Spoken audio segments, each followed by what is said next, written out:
하나님 말씀은 히브리서 13장 18절 19절 보겠습니다.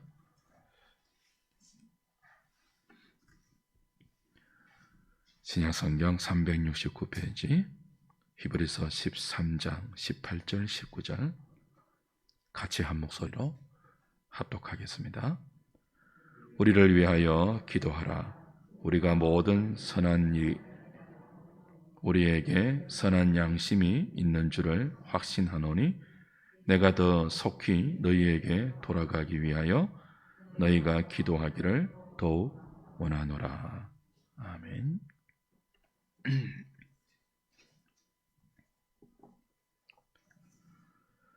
히브리서의 마지막 부분이 지도자에게 순종하라는 당부가 나오고 또 지도자를 위한 기도의 권면으로 마무리가 됩니다. 이런 당부와 권면은 이 편지를 받고 있는 독자들이 자신을 지도하는 지도자들과의 관계가 불편한 상태에 있음을 암시해 줍니다. 지금 독자들 중에 많은 사람들이 거짓 교사들의 가르침과 교훈의 영향으로 바른 교회의 지도자의 가르침을 떠나려 하고 있습니다. 그 바른 교훈이 일러주는 주 예수를 그리스도로 믿는 기독교 신앙의 자리에서 이탈하려고 하고 있습니다. 저자는 이들을 향하여 1장 처음부터 지금 13장에 이르기까지 이들이 떠나려고 하는 예수 그리스도가 믿음의 주다, 우리를 온전케 하시는 분이고 하나님의 독생자로 너희를 위해서 편들고 있는 하늘의 대제사장이다. 예수를 바라보라. 예수를 깊이 생각하라고 길게 설명을 하고 권면을 해왔습니다. 동시에 예수님을 떠나면 어떤 결과가 있을지를 엄중하게 경고했죠. 어떻게 하든지 예수를 주로 믿는 이 믿음으로 고난을 견디면서 살아야 한다. 이 믿음을 권면하고 그 믿음의 힘을 낼 수 있도록 당부해 왔습니다. 그런데 이 모든 설명, 이 모든 경고, 이 모든 권면과 당부를 독자들이 받아들이지 못한다면 어떻게 될까요? 길게 설명해 왔잖아요. 길게 당부해 왔잖아요. 근데 그 모든 마음을 담은 설명과 권면과 당부가 거절되면 어떻게 될까요? 아마 히브리서 저자는 독자들을 가르쳤던 지도자에 속해 있었던 것 같습니다.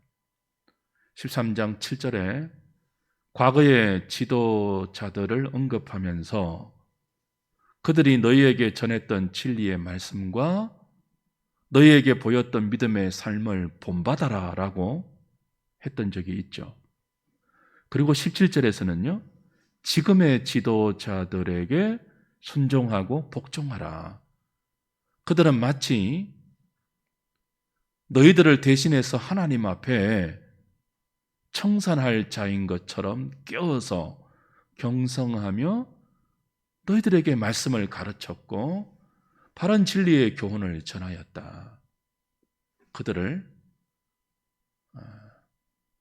가르침에 복종해야 한다라고 했죠. 그리고 18절에서는요, 오늘 본문인 우리를 위해서 기도하라고 했습니다. 19절에서는요, 우리가 아니고 내가 하라고 이제 1인칭 대명사를 쓰면서, 인칭 대명사를 쓰면서 내가 너희에게 속히 돌아가기를 원하는데 그럴 수 있도록 나를 위해서 기도해 달라고 합니다. 19절에 의하면 이 히브리서 저자는 어떤 이유인지는 모르겠지만 독자들을 떠나 있습니다. 그리고 다시 독자들을 대면해서 만나기를 간절히 고대하고 있죠. 그런데 지금 가지는 못하는 상황이죠. 그런데 들려오는 소식이 어떤 소식입니까? 여전히 히브리서 독자들 중에 많은 사람들이 지도자를 신뢰하지 못하고 지도자의 가르침을 따르지 않고 지도자를 향한 불평과 원망 속에서 거짓 교사들의 영향 아래에 있다. 그런 소식들이 들려오는 거예요.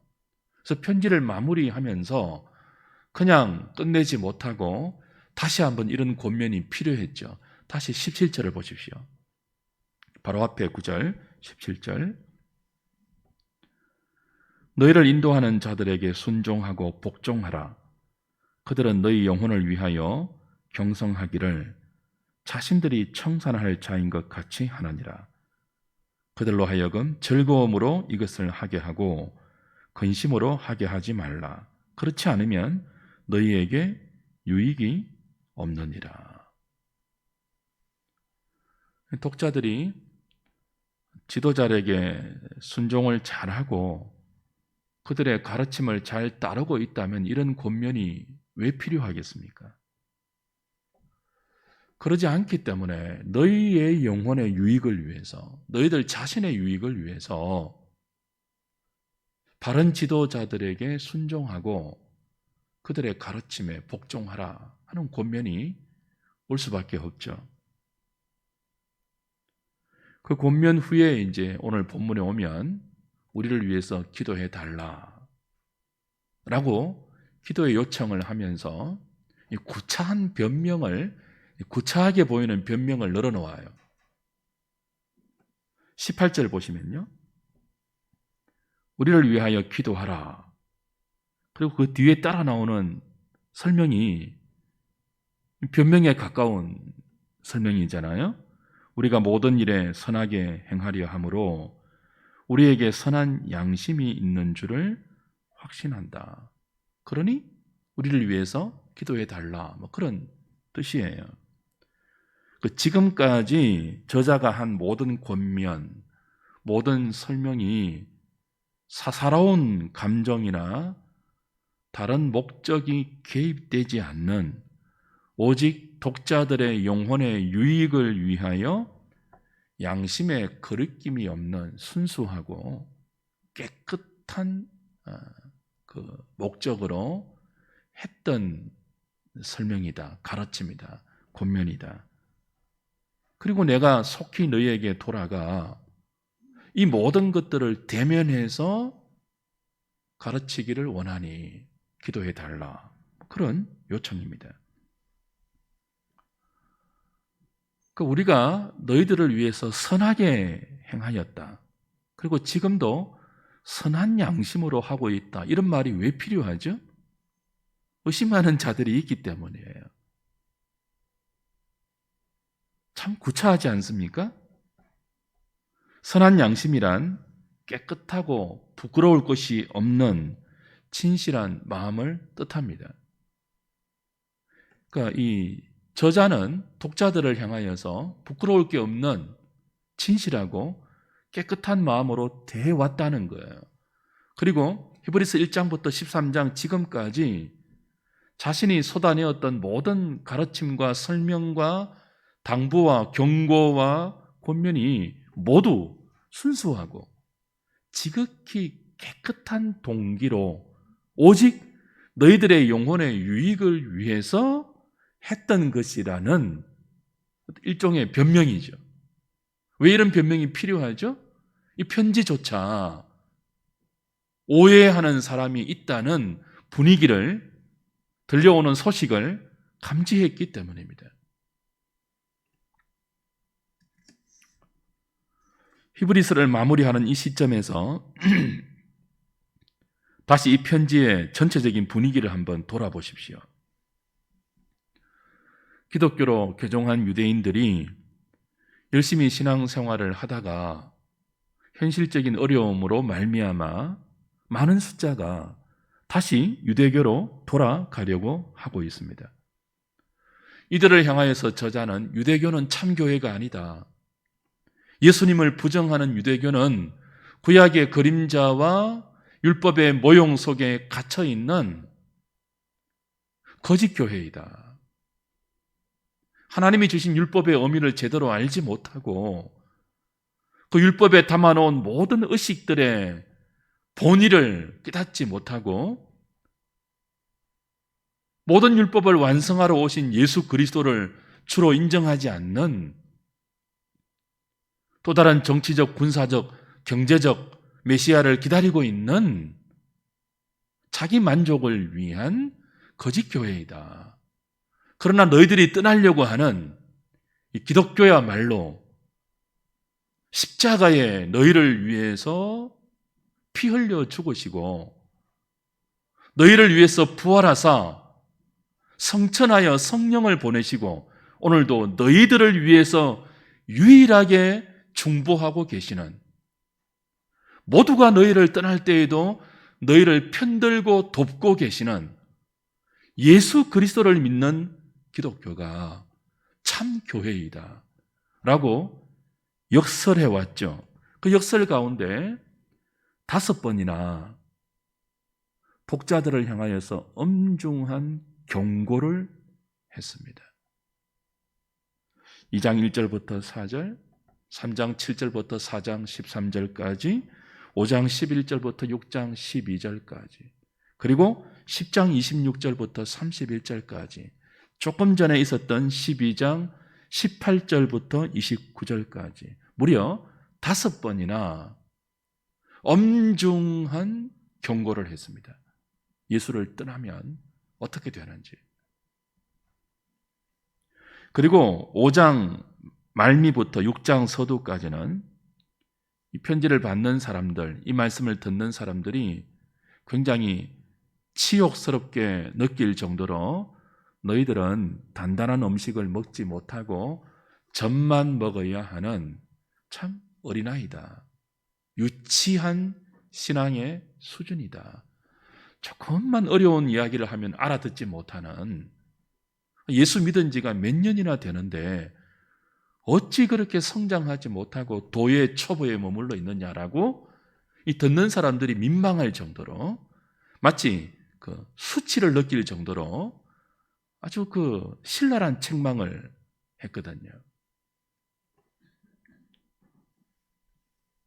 근데 이런 모든 엄중한 경고와 신랄한 책망이 개인적인 감정이 있어서도 아니고 다른 악한 동기가 있어서도 아니고 오직 순수하고 깨끗한 양심에 의해서 조금도 부끄러울 것이 없는 너희들의 영혼의 유익을 위해서 지도자로서 마땅히 해야 했던 경고이고 책망이며 당부와 권면이었다고 변명하는 거예요.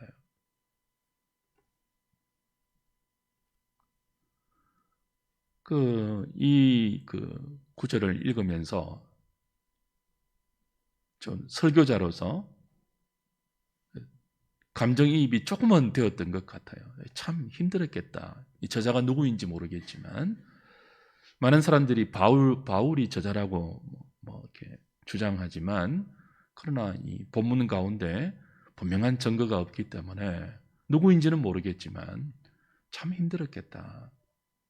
얼마나 구차합니까? 자기 입으로, 자기 손으로 이런 변명을 해야 할 정도로 이 독자와 저자의 관계, 그리고 저자를 포함한 이 독자들의 지도자들과의 이 관계가 불편했고, 그리고 좋지 않았다는 반증이죠.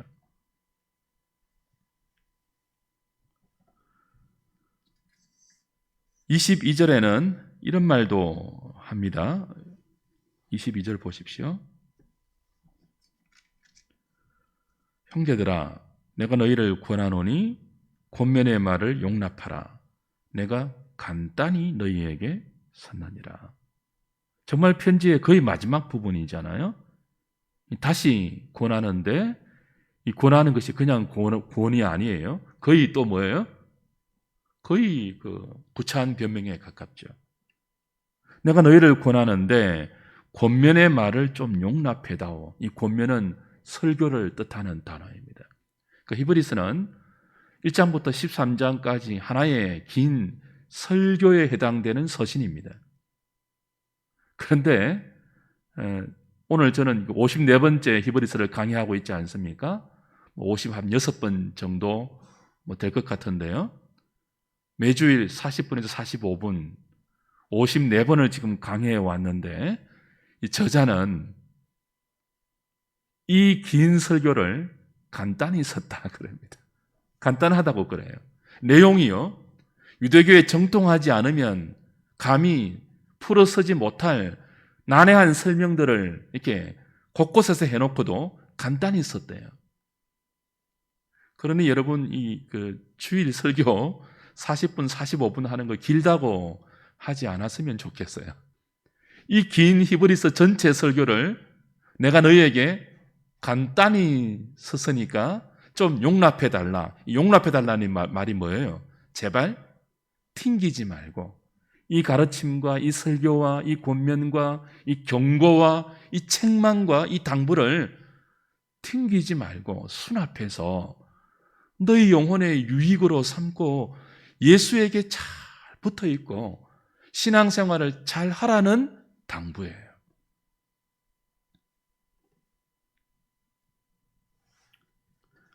그러면서 우리를 위해서 기도해 달라고 하죠.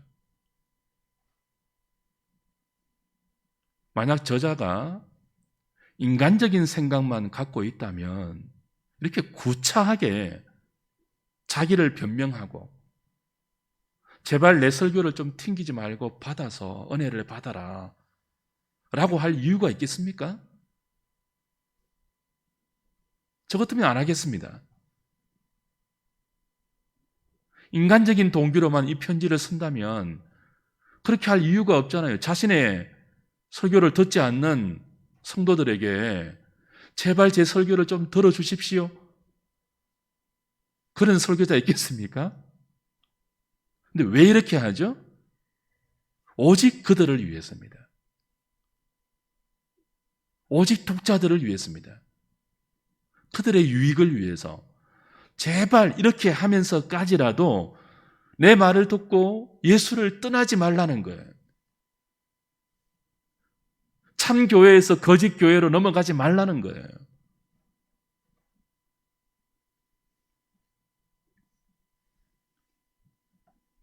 불평과 의심과 원망과 모든 험담과 비방을 거두고 오히려 지도자들을 위해서 기도하고 그들을 통해 주시는 진리의 말씀을 수납할 때 너희의 영혼의 유익에 있기 때문에 이 구차함을 무릅쓰고 저자는 편지의 말미에 이런 기도 부탁과 당부를, 낯뜨거운 당부를 하고 있는 것입니다. 그런 의미에서 지도자를 위한 기도는 사실 그 기도하는 성도 자신을 위한 의미가 더 깊다고 볼 수 있습니다. 생각해 보십시오. 매주 한 번 이상 이 강단에서 하나님의 말씀을 설교로 들어야 하지 않습니까? 그 설교자는 하나님의 말씀을 전하는 스피커잖아요. 싫든 좋든 매주 한 번 이상 여기 선 지도자를 통해서 하나님의 말씀을 들어야 하는데 그와의 관계가 불편하고 그가 전하는 말씀은 어떤 말이든지 마음에 와닿지 않고 은혜가 되지 않고 그렇다면 얼마나 힘들겠습니까? 여러분이 그런 입장에 한번 되어보십시오. 설교를 매주 2번 이상 들어야 하는데 3번 이상 들어야 하는데 이 들을 때마다 불편하고 고통스럽고 하나님 말씀이 하나도 귀에 들어오지 않고 은혜는커녕 정반대의 영적인 결과들만 자기에게 돌아온다면 그 신앙생활이 지옥 아니겠습니까? 오래전에 다른 교회 다니는 교우에게 신앙 상담을 요청받아서 그와 만난 적이 있습니다. 저 잘 그러지 않는 편인데 간곡하게 부탁을 하는 바람에 만난 적이 있습니다. 그 이야기를 들어보니까 골자가 그거예요. 자기 교회 목사님이 너무 싫다는 거예요. 그래서 제 면전에 자기 교회 담임 목사 욕을 막 하는 거예요. 은혜가 하나도 안 된다고. 뭐 이런 험담, 저런 욕, 뭐 다 온갖 욕을 다 해서 제가 좀 불편합니다. 라고 말했더니 그제서야 그치고 여하튼 뭐 그런 뉘앙스의 막 이야기를 막 쏟아내더라고요. 그 쏟아내는 거 보니까 안에 얼마나 많이 이렇게 담겨 있었겠습니까? 그래서 제가 물었습니다. 그렇게 담임 목사의 관계가 불편하고 은혜가 되지 않는데 왜 그 교회를 떠나지 못합니까? 라고 물었더니 뭐라고 답을 했겠습니까? 교우들과의 관계는 뭐 비교적 괜찮대요. 그리고 워낙 오래 그 교회에 몸담고 있었기 때문에 떠나기가 너무 아깝대요. 그 교회에 바친 시간이 얼마인데 떠날 수가 없다는 거예요. 그러면서 버티고 있는 거죠.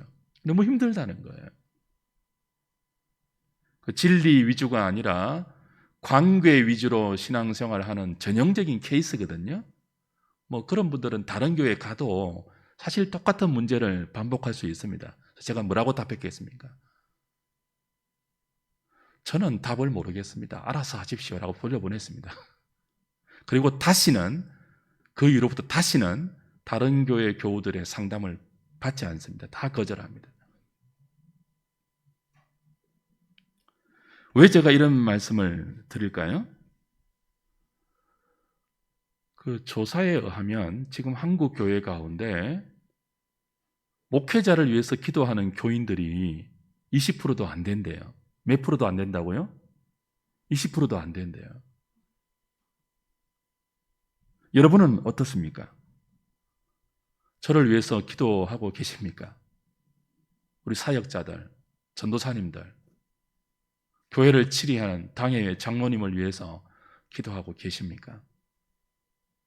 갈수록 이 현대 교인들이 지도자를 위해서 기도하지 않는 것 같아요. 어떤 공동체이든 지도자의 중요성은 두말할 필요가 없잖아요. 그러나 세상의 모든 단체와 다르게, 나라와 다르게 교회에서 지도자의 중요성은 훨씬 크고 중대합니다. 왜냐하면 이 교회는 다른 어떤 동기로 세워지고 유지되고 이끌어지는 공동체가 아니거든요. 오직 무엇으로요?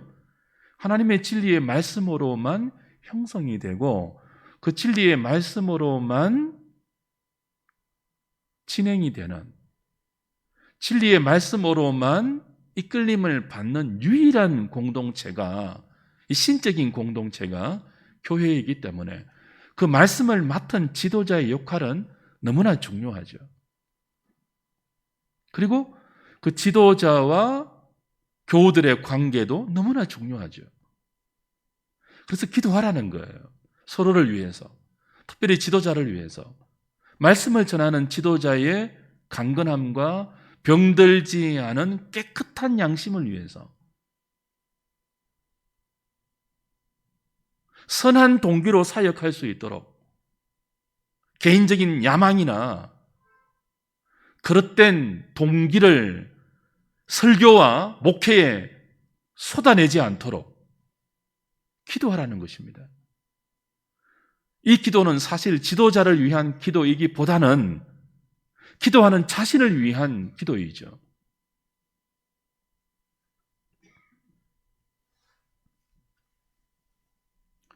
만약 여러분이 담임 목사를 위해서 기도하지 않고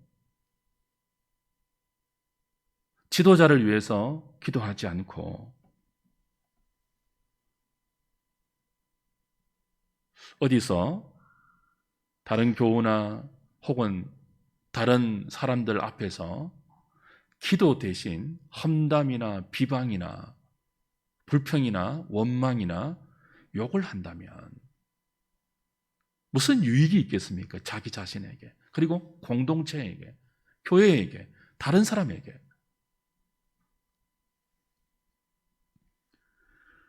왜 기도하라고 하죠? 우리를 위해서? 기도하는 사람은, 목회자를 위해서 기도하는 사람은 자신이 은혜의 보좌 앞에 지도자를 위해서 간절히 기도하는데 어떻게 돌아서서 사람들 앞에서 그 지도자를 욕하거나 험담할 수 있겠습니까? 그러지 못하거든요. 그럼 쉽게 지도자를 향하여서 온갖 비방과 험담과 욕을 늘어놓는 사람은 기도하지 않는다는 증거이죠. 기도하는 분들은 어떤 의심이 들거나 불평이 있거나 원망하는 마음이 들면요, 기도하는 사람은 어떻게 합니까? 찾아오죠. 목사님 이런 말을 들었는데, 이런 모습이 있는데 직접 물어보죠. 그렇잖아요. 기도하지 않기 때문에 뭐예요? 자기 소견에 오른 대로 막 온갖 곳에서 험담을 늘어놓는 거죠. 저는 오늘 이 설교를 준비하면서 그냥 점프할까 생각을 했습니다. 사실 설교자로서 다루기 좀 묘한 부분이잖아요. 헌금에 관한 설교, 지도자 자신에 관한 본문은 다루지 않고 넘어가고 싶거든요. 근데 그럴 수 없는 것이 그냥 순서대로 쭉 해야 되고, 그 순서대로 우리에게 주신 말씀 속에 우리를 향한 하나님의 뜻도 담겨 있기 때문에 불편하다고 넘어갈 수는 없는 거죠.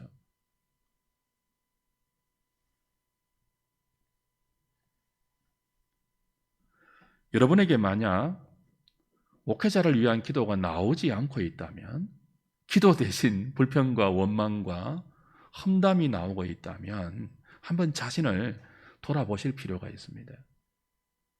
교회를 떠나지는 못하는데 다른 기타 이유로 교회에 남아서 신앙생활을 이어가고 있는데 이 지도자의 관계는 늘 불편하고 그를 통한 설교의 은혜를 받지 못하고, 그래서 그가 몸담고 신앙생활하고 있는 이 교회 생활이 행복하지 못하다면, 은혜 속에서 이어지지 못하다면 근본적인 이유와 그 원인을 한번 돌아볼 필요가 있는 것이죠.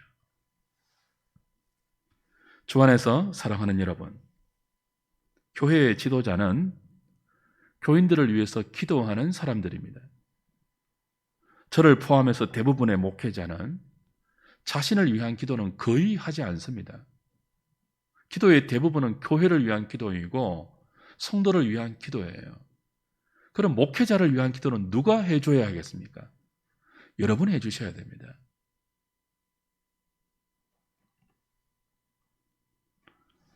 사역자들도 연약한 인간이죠. 실수도 많고요. 잘못된 성격과 나쁜 점들도 있지 않습니까?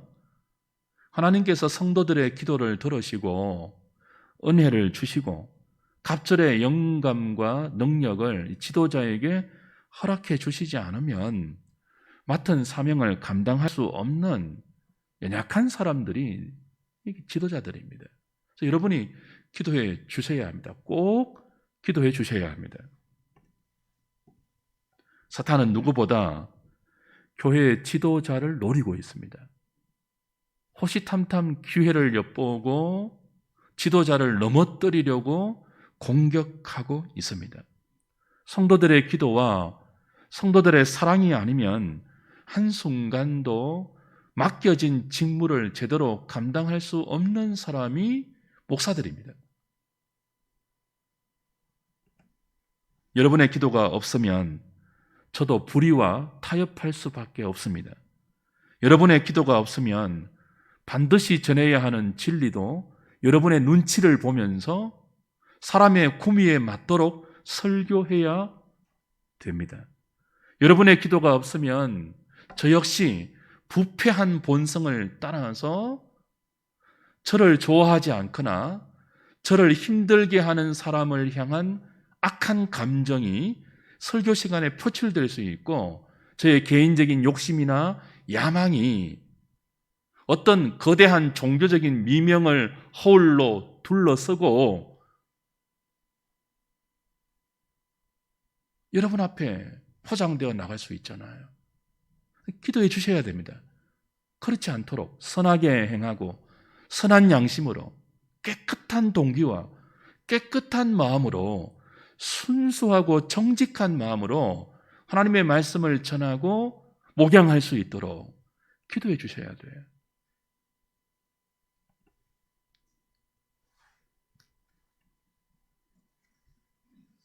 주 안에서 사랑하는 여러분, 저를 위한 기도는 곧 여러분을 위한 기도입니다. 하나님께서 교회 강단을 목회자에게 맡기셨고 여러분은 이 강단에서 선포되는 하나님의 말씀을 듣고 신앙생활을 이어가야 합니다. 그렇다면 설교자를 위한 기도는 여러분을 위한 기도이고 성도의 의무인 동시에 성도의 특권이기도 합니다. 다시 한번 부탁드립니다. 제가 선한 양심으로 사역하고 깨끗한 동기로 설교할 수 있도록 기도해 주십시오. 기도하셔야만 합니다. 설교자가 강단에서 축복과 저주를 무기처럼 휘두르면서 자신의 야망을 분출하고 성도들을 목회자의 종으로, 도구로 만들고 있다면 상상하기 힘든 거 아닙니까? 여기에서 하나님의 이름으로 축복과 저주를 그죠? 막 쏟아내면서 이렇게 저한테 잘하면 복을 받고 저한테 못하면 저주를 받는다는 그런 식으로 교인들을 도구화하면 얼마나 비참합니까? 교회가. 그리고 그런 협박과 해유가 통하거든요. 현실에서는. 그래서 목회자의 종이 되어서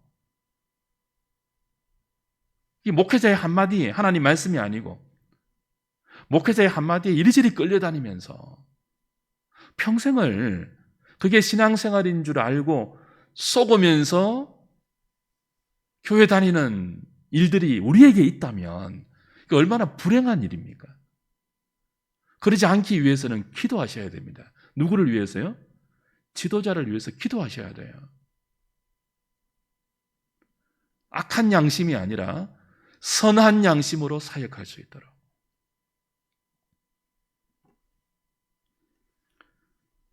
더러운 열망이 아니라 깨끗한 열망, 거룩한 열망을 가지고 교회를 섬길 수 있도록.